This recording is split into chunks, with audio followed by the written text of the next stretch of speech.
Okay, hello.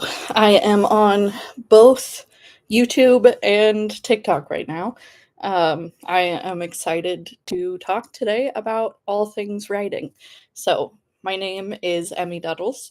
I have been an editor and a writer professionally for 9 years, and I just really love talking to people about their writing, talking people through their stories and their books and helping them to figure out what they're going to do.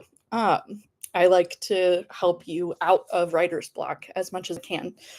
So that's what I'm going to talk about first. We're first going to talk about writer's block and how to get out of it. And there are a couple different times that writer's block happens. There's different ways and reasons that writer's block will happen. So we're going to start with talking about that. And I will be on for 2 hours. I'm just going to be here talking about writing. And if you come in and ask me questions, I would love to answer them. I really, really want to engage and create a community that feels supported and loved and that feels like they have a place to ask their burning questions about what's not working in their books and in their writing. So, anything about grammar or writer's block, story structure, anything like that, I'm going to quick turn on a light because I just realized the sun is probably going to start going down. Or not going down, but there's a cloud going over the sun. So now I'm like in the dark all of a sudden. Okay. Not the best lighting, but we can live with it. We can work with it. Okay, so writer's block. Why does writer's block happen? I think there's several reasons why we get writer's block. The first one, and I think the most important, is recognizing that sometimes we're getting writer's block because we don't we're not doing the right thing with our story. That's, I think, one of the main reasons that you will get writer's block while you're in the midst of writing something. So, you're in the midst of writing your book. Maybe you created an outline and you're trying to follow that outline perfectly and you hit a spot that just is not working and you cannot get a single word on the page. In this instance, I would say that the next thing on your outline probably is the wrong thing. You probably are going in the wrong direction. I think this is something that a lot of writers, especially newer writers, will get stuck in because um, a lot of times we have this belief as newer when you're a newer writer that writing should be linear always. And there are some writers who can write in a linear fashion. They can write an outline and write they'll write an outline and then they'll write everything in their outline and they'll just write straight through and be done. And it works out really well for them.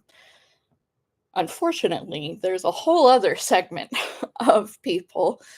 Hi, Steph. I'm just talking about writer's block right now. And hello to you too. I don't know what your name is, but we're talking about writer's block. So, and if you have any questions, feel free to drop something in the comments. So, with this the first form of writer's block is when you are working on a story and it's not working. Something is going wrong and you can't keep going. And usually that's because you have your next thing in your outline isn't actually the next step. It's not actually working anymore. So I would encourage a lot of you, especially if you're a newer writer and you haven't figured out your writing process yet, if you hit this kind of writer's block where you're in the middle of your story and you have an outline lined out and you're trying to get to the next point, don't do outline. Just ditch the outline, at least for a minute, and see where you can go with some free writing. So I would recommend for a lot of people who are newer to writing to try to just write whatever comes to mind first, and then you can get into the outlining and see if it works for you or not. There are some writers who work really well with outlines. They write an outline and then they write a little bit, they write along the outline, and it works really well.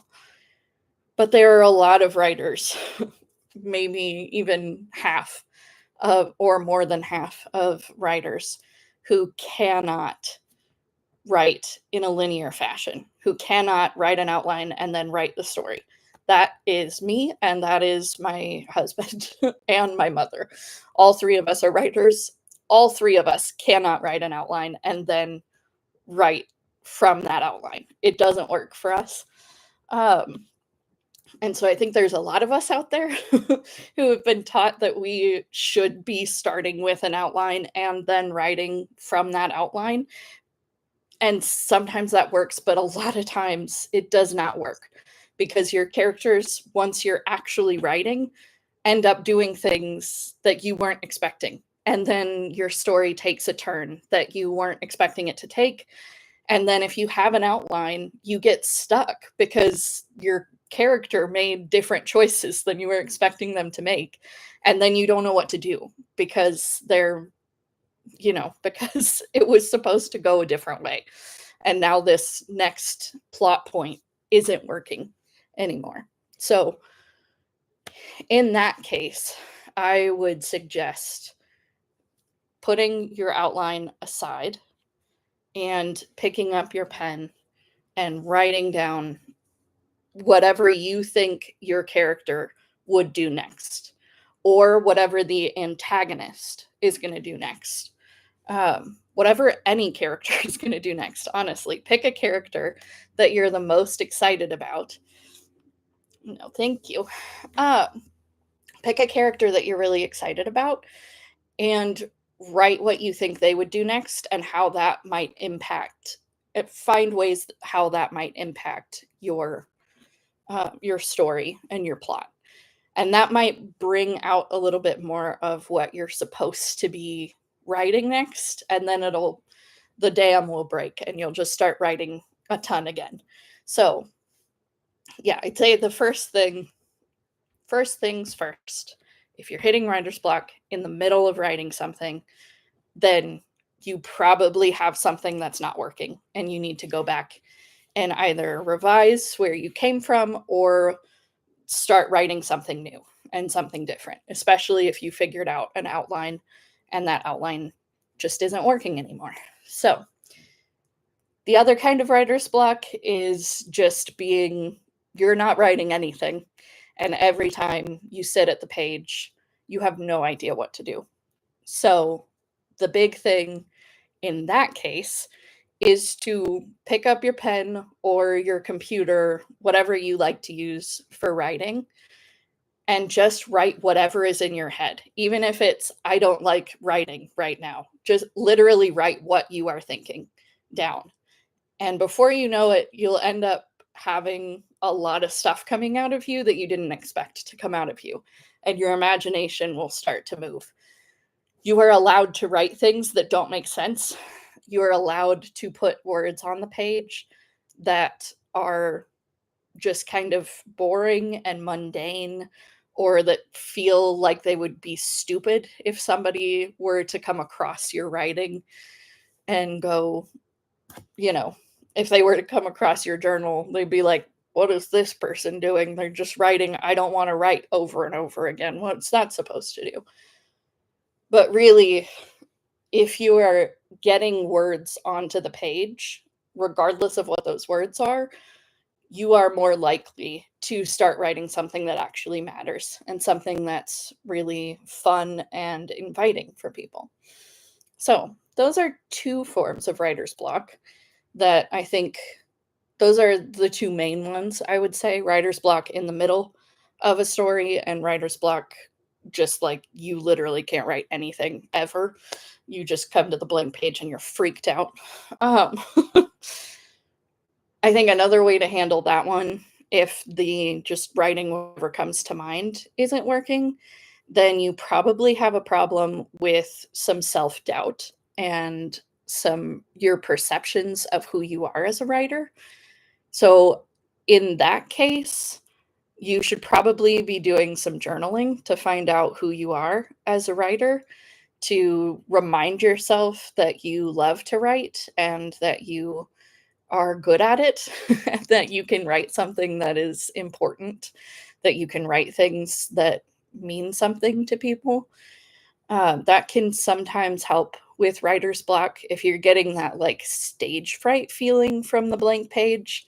If you use that blank page first to just talk about how you're feeling right now, that can sometimes open up your mind to start acknowledging that you actually know what you're doing. So I would recommend doing either some journaling or just writing down whatever's in your head, even if it's, I don't have any motivation, I don't want to write, I hate writing, writing's stupid, just to get those words flowing out of you. So if you have any questions, feel free to pop them down in the chat, either on TikTok or on YouTube. I'm live on both, as Edit with Emmy on both. So I would love to answer any of your questions if you have them. I am really excited to help you to brainstorm, help you to figure out what your next step is as a writer, to help you with like random little grammar things too. I really like being able to help writers to grow and develop and to get unstuck. So if you need help getting unstuck, come on in and drop your questions in the chat, or you can jump up. I think it's looking like on TikTok, at least. I mean, I don't think YouTube has a function where people can join and like talk one on one. If you want to talk one on one, you have a lot of questions and you're in the middle of writing something, feel free to hit the join the request button. And I would love to talk to you about what's not working in your writing, what if there are any story pieces that aren't quite working in your writing. I would really love to answer any and all of your questions. So feel free to pop them in the chat. If you're on YouTube, that's your only option. If you are up there on TikTok, you can pop questions in the chat if you don't want to hop up and talk to me, because that's kind of scary. But if you have questions about writing and editing, feel free to request to join the live, or you can pop things in the chat and I will be happy to answer them. I'm just here to help you write and edit the best that you can. So if you're getting stuck, I would love to help you. Or if you need a brainstorming partner, I'm also happy to help in that way too. So feel free to drop your questions in the chat, and then, or jump up if you're on TikTok, jump up into the live and ask me any and all of your writing questions. Let's see what we are talking about next. So I talked about writer's block, the two ways that we can get writer's block and how to get out of them. And let's see, what is the next thing? I had a list. I'm going to pull it up. Okay. And with International Self-Care Day, I think it's important to remember that taking care of yourself is actually a really helpful way to stimulate your creativity and make you a better, more consistent writer. If you are actually taking care of yourself and acknowledging that you are important and that what you do matters, then you are more likely to actually come to that page and write things down. So,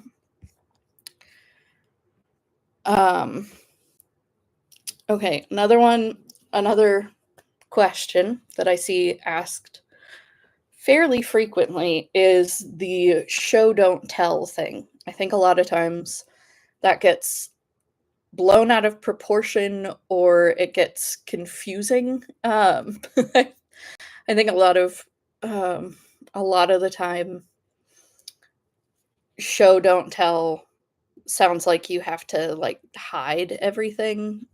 That you can't just state something plainly. That you have to make it difficult to decipher, and that's not what we're talking about when we're talking about show don't tell.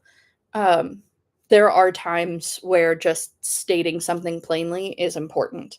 And that doesn't necessarily mean that you are telling and not sharing. A lot of times, what this is talking about is that you are writing when you are writing summary when you should be writing a scene. So you're writing out things that uh, yeah, you're writing like a summary of what is going on instead of writing it as an actual thing that's happening right here. So that could still be really basic, really straightforward language, like, Tommy got hit in the face with a bat. I don't know. That's a terrible thing to. I probably shouldn't say stuff like that on live, but it's fine. I'm figuring this out. But things like that. Sometimes it's helpful Um, sometimes it's helpful to use really straightforward forward language when you are doing show rather than tell in your writing. Sometimes straightforward language is still the way to show that something's happening rather than telling that it's happening. It really is just about whether or not summary versus scene is right for that moment. Sometimes you need summary because it helps you get from point A to point B without saying that they brushed their teeth and they ate their cereal and et cetera, et cetera. Um, but a lot of times there are certain scenes where we'll accidentally be summarizing something instead of actually writing it out, and as though it's happening right now. And that is more what show don't tell means. It doesn't mean don't state things plainly. Stating things plainly is often important. Yeah, that's often actually important to state things plainly so that your reader can follow what is going on with you or with your story. So, yeah. So show don't tell really is, does summary matter here or does scene matter here? Not does do I need plain language or like do I need to confuse my reader? Sometimes there's times where confusing your reader is really effective. There's some great writers who do that. A lot of the like stream of consciousness kind of people tend to do that, like confusing, why are they, I don't know what's going on right now, or unreliable narrators. Those are often written with like a sheen over what's happening, so you don't really know if it's actually if it's real or maybe it's not real or something really important in show don't tell. So don't feel like you have to do something like that means you have to like make your writing flowery and um you know and evasive. You can still state things plainly. Colson Whitehead and Percival Everett both do that really well. They have really plain language, but you are in the scene and it makes sense and you're not confused about what's going on, but they're also not glorifying the horrific things that are going on. They just are happening in front of you and you are feeling them and experiencing them. So, yeah, those are, I think, Percival Everett and Colson Whitehead are both really great examples of show don't tell, but also use plain language that is discernible and makes sense. um, so that's a good one. Um, Adverbs and adjectives are very confusing, and I think a lot of people don't know when to use the like flowery words, the descriptive words. Um, a lot of writing teachers will tell you don't ever use adverbs or use adjectives really sparingly. And while there's something to be said of that, it's also really important that you make sure that you're describing things well. So a lot of times adverbs will add really important information onto verbs. And so you actually need that adverb to know what's going on. He ran quickly. You know the manner in which he's running.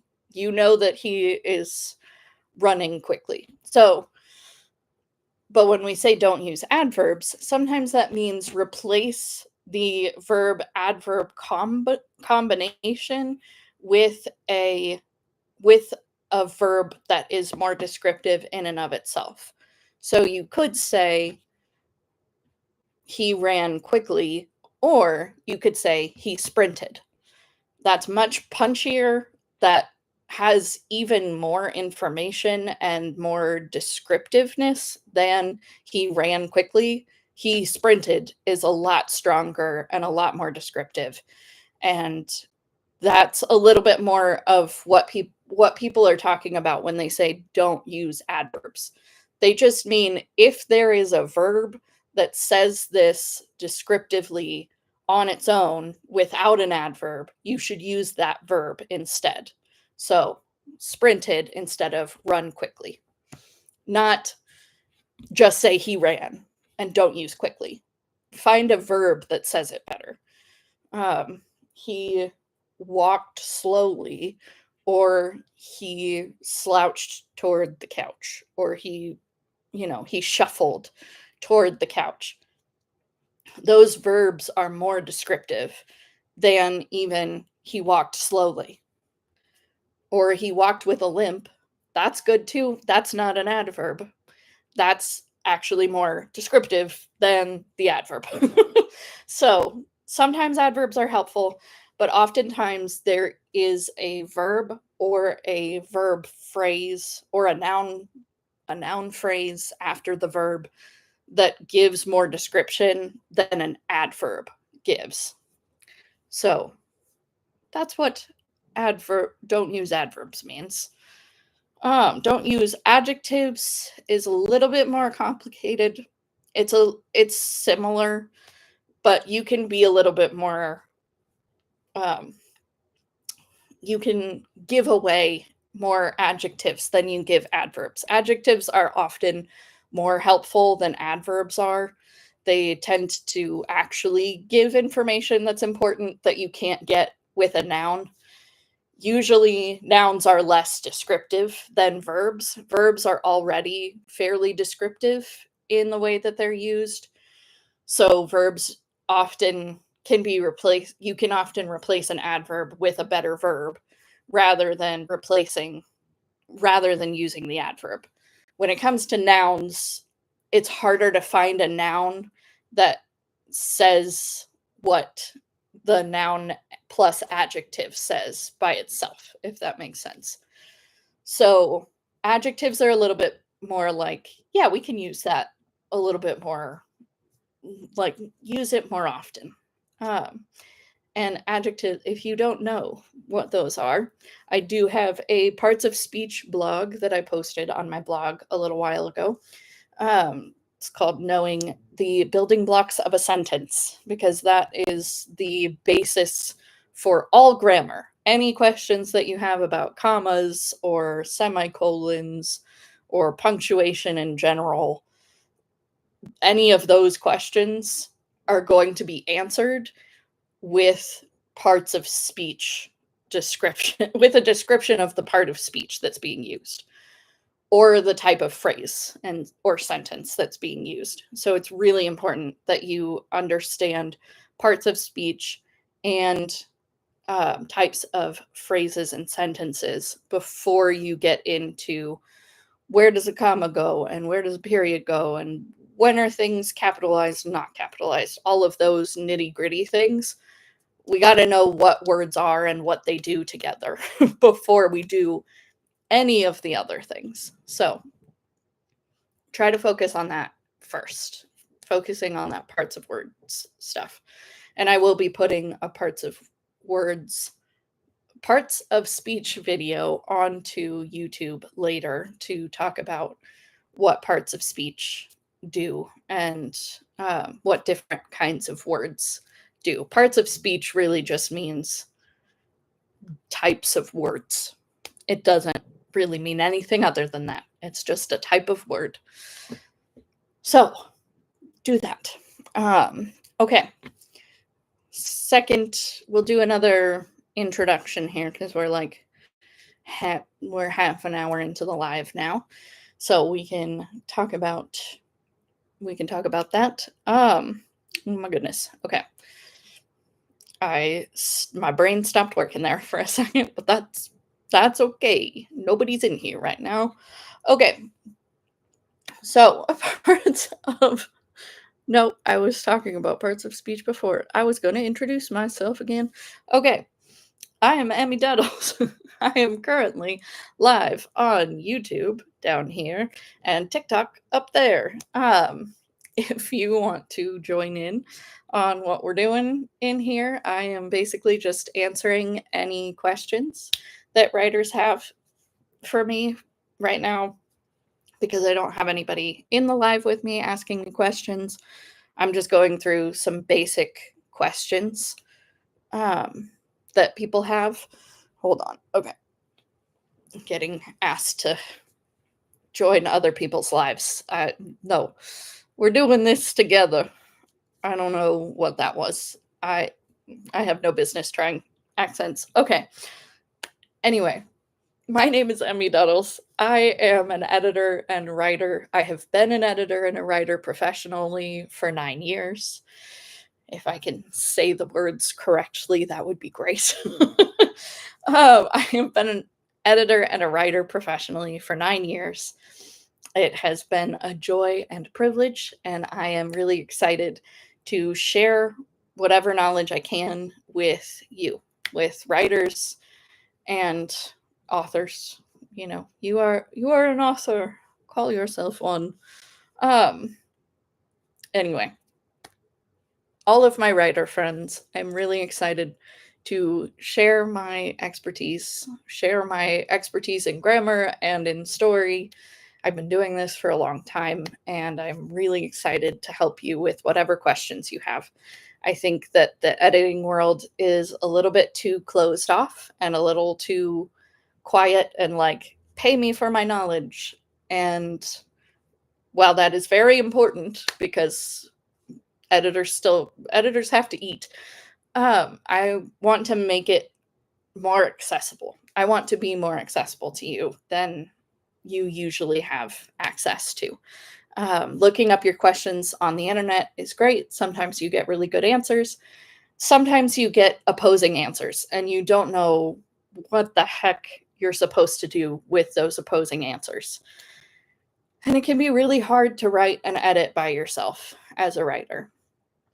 So I want to come alongside you and help you and answer your questions live with the nuanced understanding of grammar and story that I have, where I can explain the confusion about certain things live and, one-on-one in person with, not in person, but in virtual face-to-face interactions.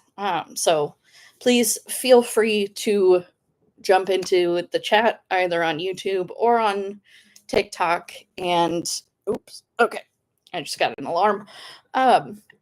Feel free to drop questions, any writing questions that you have in the chat, either on YouTube or on TikTok. If you're on TikTok, you can also join me as a guest now. I guess you don't get that the first 2 times you go live, but now I have that option. So if you're on TikTok and you have some writing questions for me and you want to hop up in there, hit the request button at the bottom. There's 2 little blue and pink people. If you've never been if you've not done that before, there's a little blue and a pink person, and you can click that button and jump up into the live and talk to me. You don't have to be on video. I don't think you're able to be on video at first. I don't know. I'm still figuring out how this works. But um, if you hit the request button, I will let you in and we will talk all things writing. And I will help you with whatever you need me to help you with, whether that's grammar or story. You need some brainstorming help because you're stuck in a particular part of your story. I would really love to help you in that way. So that's what I'm here to do. I really hope to keep doing this fairly regularly. I'm hoping to do this more often than I have done it so far. This is my third time in a week, so I'm hoping to do this with a little bit more regularity so that I can actually get some people to be in the live with me and ask me some questions. So if you have any writing or editing questions, feel free to drop them in the chat if you're on YouTube or on TikTok, or you can hit that little request button at the bottom and I will answer whatever writing and editing questions that you have for me. And right now, I'm just going through a list of commonly asked questions. I talked about writer's block a little bit ago, and I am recording the live on YouTube, so all of this will be up on my YouTube later if you missed and wanted to know my answers to those things. I talked about writer's block, and we talked about show, don't tell, and adverbs and adjectives, because those are some random, frequently asked questions that writers have. So, if you've got anything specific that you want me to answer, I'm happy to answer it. Drop it in the chat or request up, and I will answer your questions. But for now, we're going to go on to our next question, which is what should my writing process look like? I think a lot of writers are really confused about how to get themselves writing, and there are as many different writing processes as there are writers. So that question is hard to answer because there's a lot of people who don't there's a lot of different answers from every writer ever, because their writing process looks different than anybody else's writing process. So sometimes it can be helpful to look at those things because then you can experiment and try different things that might work for you. But sometimes it's not the most helpful. Sometimes it makes you feel like you're less than because you can't do what this other writer does. Like there's some writers I know, Kent Harif was a really interesting one. He's from the plains of Colorado. He would sit in his basement with a mask on backwards so he couldn't see the screen of his computer, and he would just write without being able to see any of it. And then he wouldn't edit it at all, and he would just send it to his agent slash editor. I don't remember if he had both or just an editor, but he would just write it and then send it. He didn't do anything to it, and that's insane. So there are some writers out there who have processes that do not make a lot of sense to any other writer. They're very unique to that one person, and so then finding out about their writing process doesn't actually help you to figure out your own process. So, what should you do first?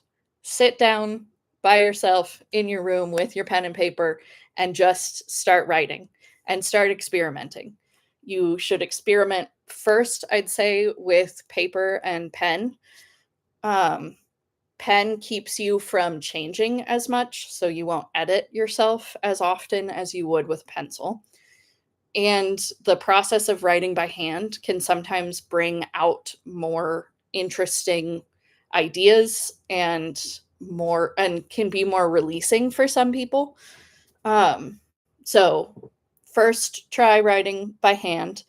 If that's not working, grab your computer, turn off the internet if you can, so that you're not getting distracted, and pull open a document and just start writing whatever's in your head. Write anything and everything that comes to mind, even if it's stupid. This was part of my writer's block um, advice as well. If you just write whatever's in your head, sometimes it can let out more than you expect. So you could be writing just, I don't want to write right now. And that could help you just, if you're just continuously putting words on the page, even if they feel like stupid words, it can help you to like release all of the things in your brain. And it can help to release your brain so that your imagination starts to flow and starts to come out onto the page. So, yeah, so try paper and pen first, then try your document. Try to write every day. That's a really good practice. Do not put a word limit or even a time limit on yourself at first until you've done it a few times. Because you need to figure out what your process is and what your rhythm needs to look like. And if your rhythm right now is 500 words a day or even 100 words a day, that's still more than zero. So that's a big deal. And that will make a really big difference. So write every day if you can. Try to experiment a little bit with different kinds of media for writing. So, pen and paper, computer, typewriter, if you have one, those are fun. I know there's some digital typewriters out there that look really fun and they like separate you from the internet, which seems like a really great thing. And also keep you from editing yourself constantly. Because if you're editing yourself constantly, you're gonna you're gonna stop yourself. You're gonna stymie your writing. So do your best to just keep putting words on the page, whatever comes to mind. And this is not easy. I still have not figured out my writing process for myself anymore. I know my professional writing process, but I don't know what it is when I'm writing fiction and poetry and stuff. I still am figuring that out. And I've been a writer for like 15, 16 years now of fiction. So this is not something you're going to figure out overnight. You're going to have to take some time to really figure out what your writing process is. And it's going to shift over time too. You're not always going to want to do the same things all the time. You might you might find that one medium of writing is working for 2 years, and then all of a sudden it just stops working. If anything stops working, try something else immediately. Just experiment as much as you can, and that will help you to develop your writing process over time and really figure out what you should be doing with your writing process. So, it's been like 10 minutes since I introduced myself. So I am Emmy Dettles. I am a writer and an editor. I have been an editor for professionally, writer and editor professionally for 9 years. And I have been a writer since, I think I started taking it seriously when I was in middle school. So a long time because I'm almost 30. So it's been a while. Um, and I am doing these lives because I want to bring more editing expertise into the hands of writers because I think the editing world is a little bit too closed off and a little bit too academic. So lay people do not understand what we're talking about until they're given the basics. And you're only taught the basics when you're in high school, and then you leave and you never hear about parts of speech or where to put a comma again. And so you just don't know the basics anymore, usually. You might know some of them intuitively. I think a lot more people know them intuitively than they think. But yeah, I just am wanting to make editing and writing information more accessible, both not costing you an arm and a leg, and also not so academic and in your head. I want to explain it to you with plain language so that you understand. So, I am on TikTok up here and YouTube down here. I am currently answering like a list of commonly asked questions from writers.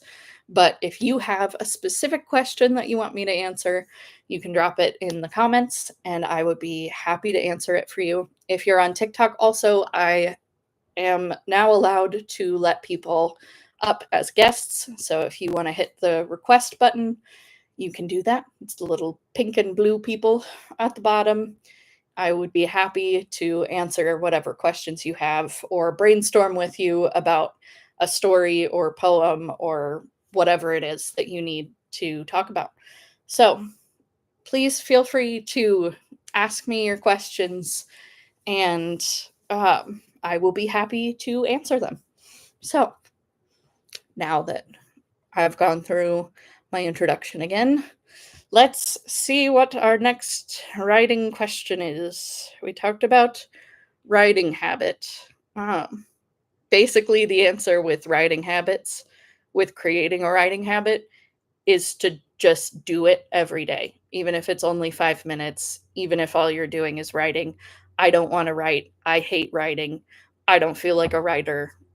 It can be really stupid, mundane sentences. As long as you're getting words on the page every day, that's what matters. Because over time, cumulatively, you will end up creating things that you wouldn't have created if you wrote 0 words today. So even if you write 10 words today, that's also more than 0. So just write and pick up pen and paper, pick up your computer, figure out what medium works the best for you. Let yourself experiment. You can look up interviews with people, with writers about their writing processes and find out what they did and what worked for them and then try those things out for yourself. And if they don't work, ditch it immediately. Just because it worked for Brandon Sanderson or for Octavia Butler or whoever else does not mean that it will work for you just because you're writing the same kind of thing. Take the advice that works, just dump all of the advice that doesn't work immediately. Oh, hello, Bethany. Yay. Um, woohoo. Oh, thanks, Bethany. You're so sweet. Hi, other pretty lady. Okay. Oh my gosh, that's so embarrassing. I'm recording it on YouTube, so now that's going to be on YouTube forever. But that's fine. Okay. So I was talking about writing habits. So writing every day is really important. Um, it helps to create that habit. If you're you're so cute. Um, yeah, writing every day is super important for creating habits. Really, with creating a writing habit, it's really just about starting and doing it. So start and do it. Okay. What was my next question? Let's see. I don't know. Hello. Okay. I'm getting a little bit weird. I probably need to eat soon, but we're going to do this as long as we can. Okay. Um let's see what our next question is. I should have written these out more discernibly. Okay. Um all right, with your stories, okay. If your first draft sucks, then that's okay. It should suck. Um First drafts are not supposed to be good. And if your first draft is good, that's awesome. Then you are a great writer. If your first draft is terrible, that's okay. I was reading my own first draft, well, like second ish draft of my novel from college, and it's bad. I was much younger, so that's probably part of the problem, and I believed a lot of different things than I believe now, so it's just not it doesn't resonate with me. So, even with your second draft, it doesn't have to make any sense to you or be any good. If you don't think it's good, then you get to edit. So, start editing. And that's another part of making sure that you have a writing habit is letting yourself write stuff that is really terrible. Don't be afraid, and this is coming from someone who is currently afraid of writing because I don't want to write something terrible. But if you can, do your best to let go of that thought and sit at your computer and just write something. Just write something. It does not have to be good, it can be garbage. Sometimes something amazing will come out. You'll be like, "What happened? How did that happen? That was incredible." And that's a really good feeling. But that's not going to be every time you write. Your writing sessions do not have to feel like these glorious fireworks episode, like, I don't know, a firework of inspiration. They can just be quiet and slow and mundane. And that's the hard part. Writing sounds like it's this romantic, beautiful, lovely thing because books are romantic, beautiful, lovely things. But writing is really hard and dirty and ugly sometimes. It's not always it's not always beautiful and romantic and fun. Um, it looks like it on social media sometimes because there's filters, but there's no filter on real life. There's no filter on the writer's block that you hit because you haven't written in years and you're trying to write again and it feels awful and you think you're going to be terrible all the time. That's not very romantic. That's kind of grueling and terrible. So, yeah. So just let yourself be worried. Let yourself feel like you're doing a bad job, but do it anyway. And you will start to feel better. You will start to feel like you're doing something that matters eventually. It'll just take a minute. Um yeah, it'll just take a little bit. But that's okay. Things. Patience is one of the main things that you need as a writer. Patience with yourself and patience in general because writing is tiring. Writing itself is tiring, editing is tiring, and then waiting for somebody to want your writing is tiring. My husband Lucas and I have been talking about that a lot because he gets really antsy when he's submitted stories to journals and he cannot stop checking his email. So he has some guardrails around that now. He can't check his email before noon now. Like he has a system on his computer that shuts email off from his phone and his computer so that he cannot check email anymore. And that has helped a lot. But yeah, it's not just patience with yourself either. It's also patience in getting yourself published. My mother is just now getting published, and it's been 21 years since she started writing her first novel when I was 8.5. So it's been, it takes a long time sometimes. Some people it's very quick, some people it's a very long road.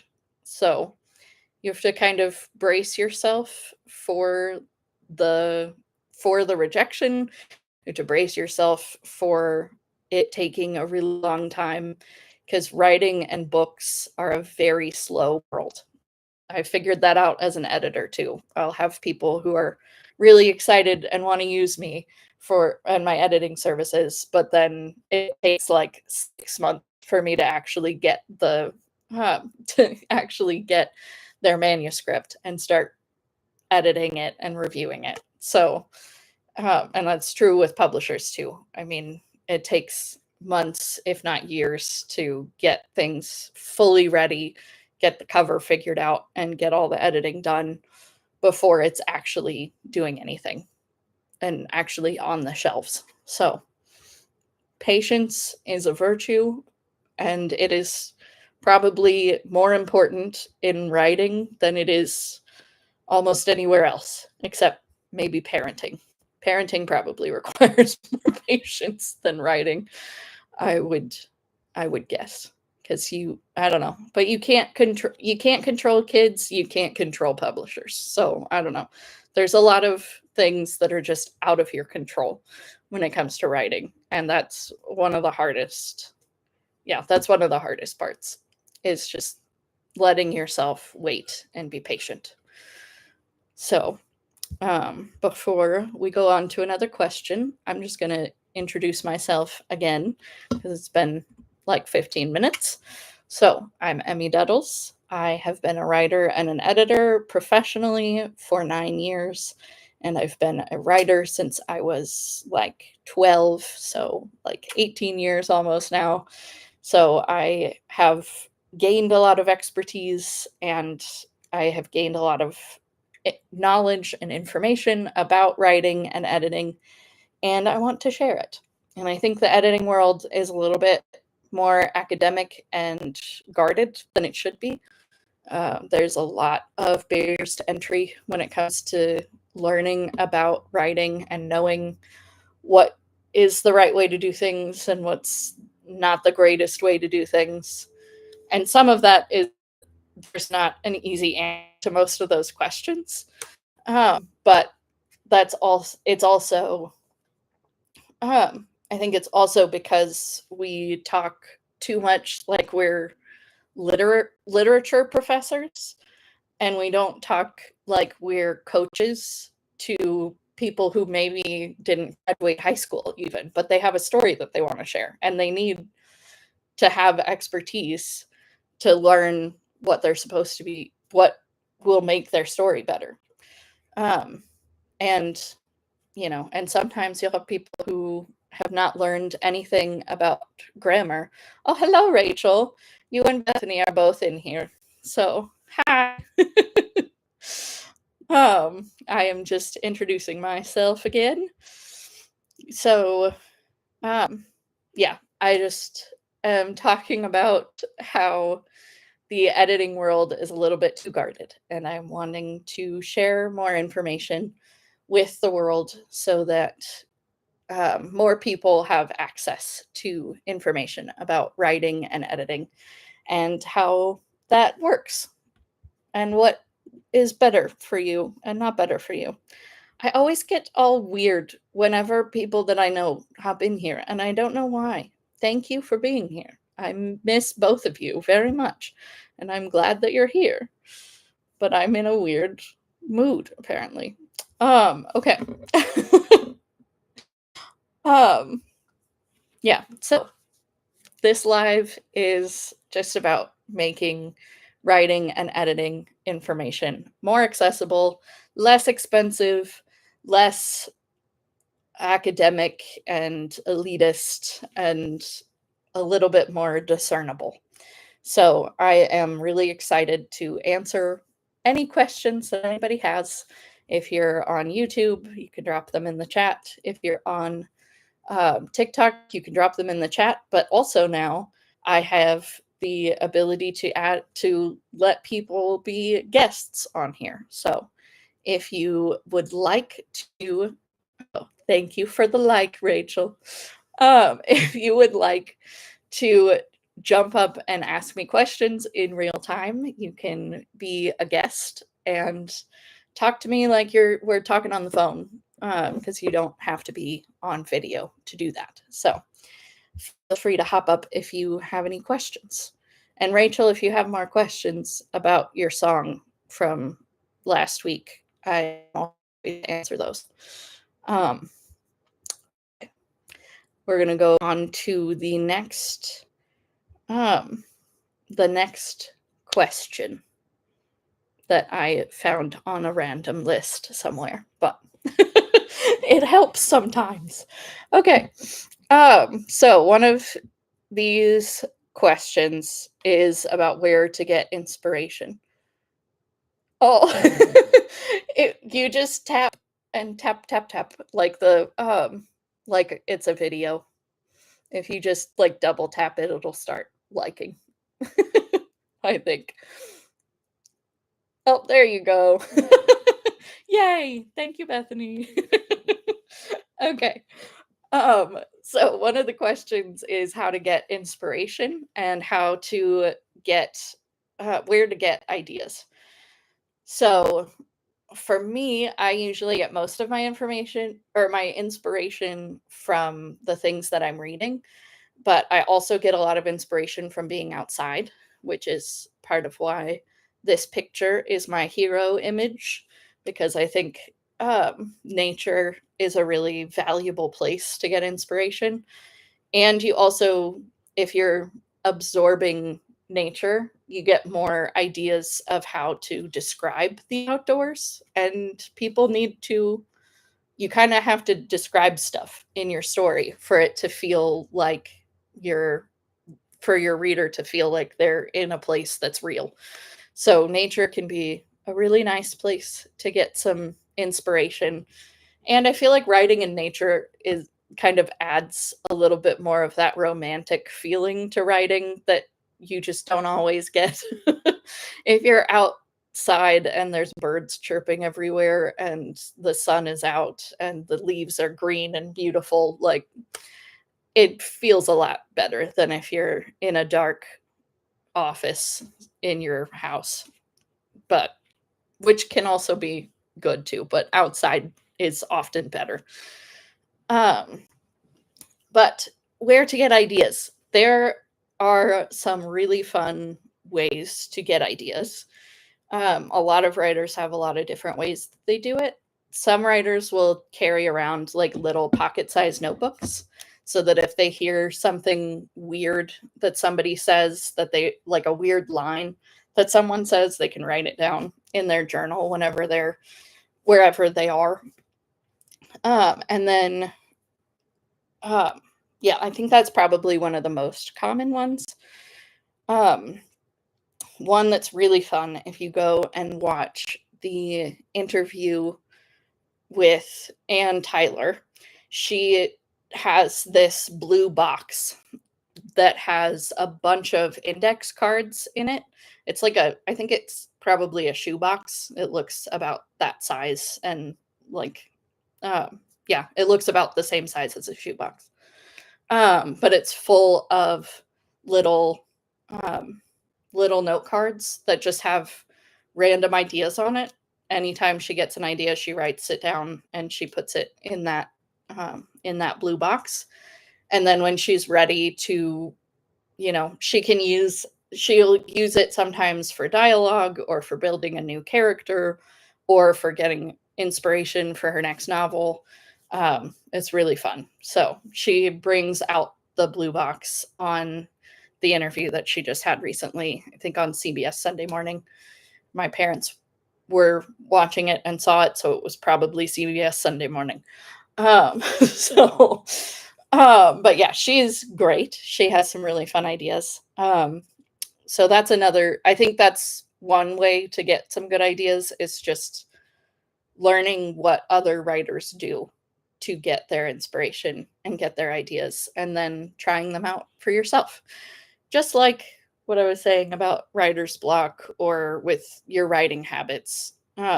If you're just learning what other people do, what makes them tick, then you will eventually figure out what works for you if you experiment with those things and just let yourself do whatever you want with it. So, okay. Um that's I think all I have to say about that one. Oh, I had another alarm. I probably should turn my alarms off when I'm going live. That's happened twice now. Anyway. Let's see, what's the next? What should we talk about next? I don't know. There's too many too many things that I could answer.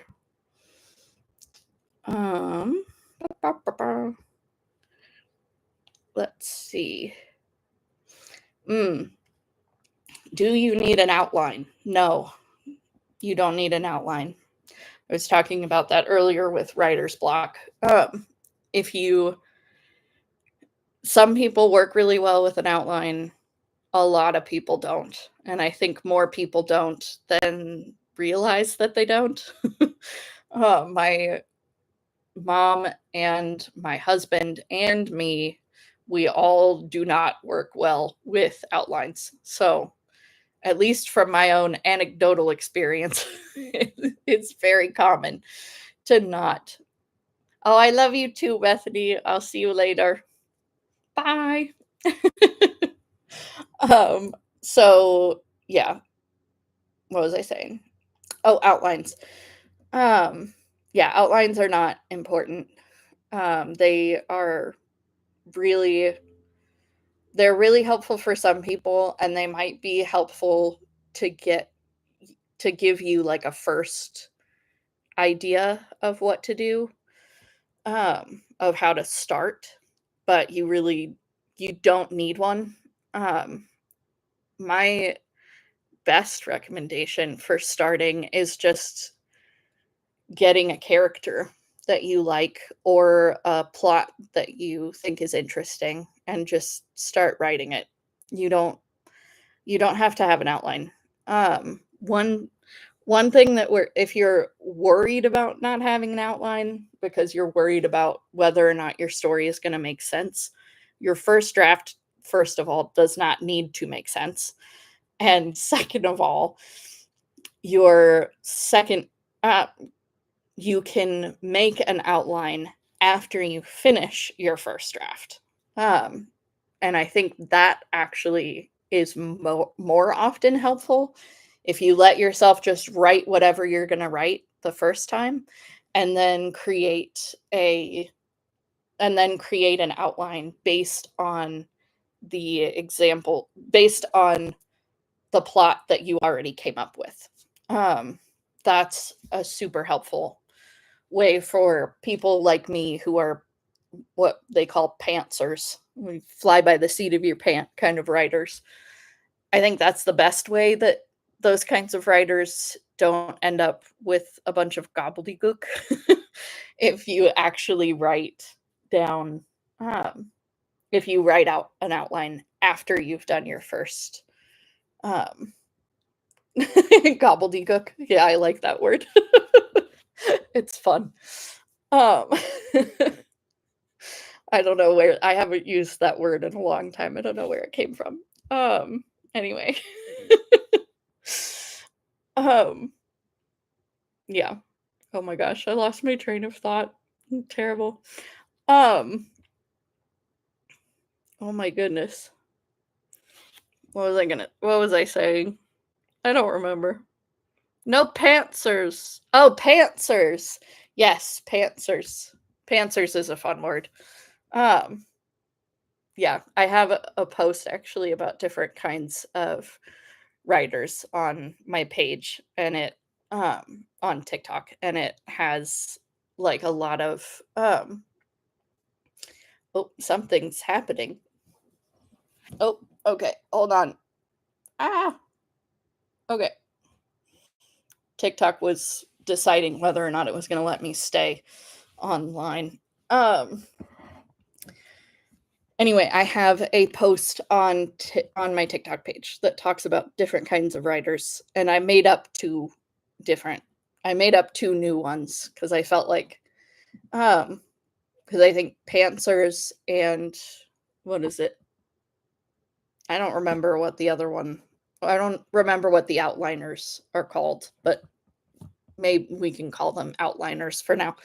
But there's, I think, a couple in the middle in between those two, because not everybody is going to be like fully just fly by the seat of your pants, just write whatever's in your brain, and that's what it is. Kent Harif was, which I talked about earlier, but Kent Harif would just write whatever he wanted, and he would go in his basement and put a ski mask on backwards so that he couldn't see his screen, and then he would just write forever and he wouldn't edit anything, and it's kind of crazy. Um, he would just send it straight off to his agent. So I don't really know how he did that. um, yeah, yeah, he was crazy. He's a Kent Harif was from on the plains of Colorado. So he got a lot of like Western cowboyish themes. My mom loves him. Anyway, um, there's some weird writing processes out there. um, but yeah, pantser is a fun word. Um, anyway, it's important to have an outline eventually, just so that you make sure that your story is in a discernible order. Some people don't necessarily even need an outline, even once they get to that point, because you can get programs like Scrivener where you can move things around. You can kind of you can have multiple different documents. You could even have a document for each scene, and then you can just kind of reorder them however you want to. So I guess you don't have to have an outline. I think it's helpful to kind of have an idea of where you're going once you have written the story once. So you have an idea of what the best order would be for your story. Um, anyway, I think I'm running out of steam. I was going to stay on here until 8, but I don't know if I have the energy for that. Or not 8, 6. I think. I don't know what I said. I can't remember anymore. Anyway, I was planning on staying on here for 2 hours, but I think I'm too tired for that. And yeah, no, I was not planning on being on here for 4 hours. That would be insane. that, that was a slip of the tongue. That was never, I was never going to do that.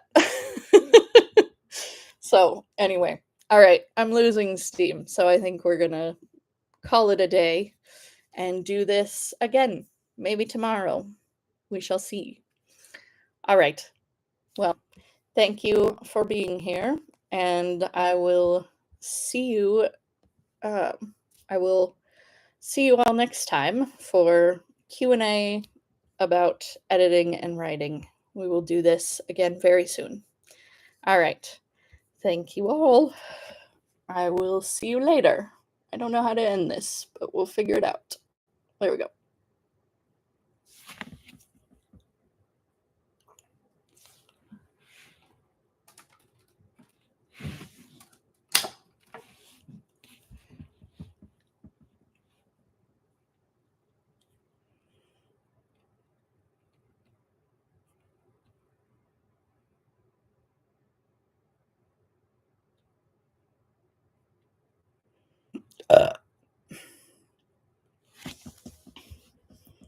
Oh, I thought I already stopped it on here.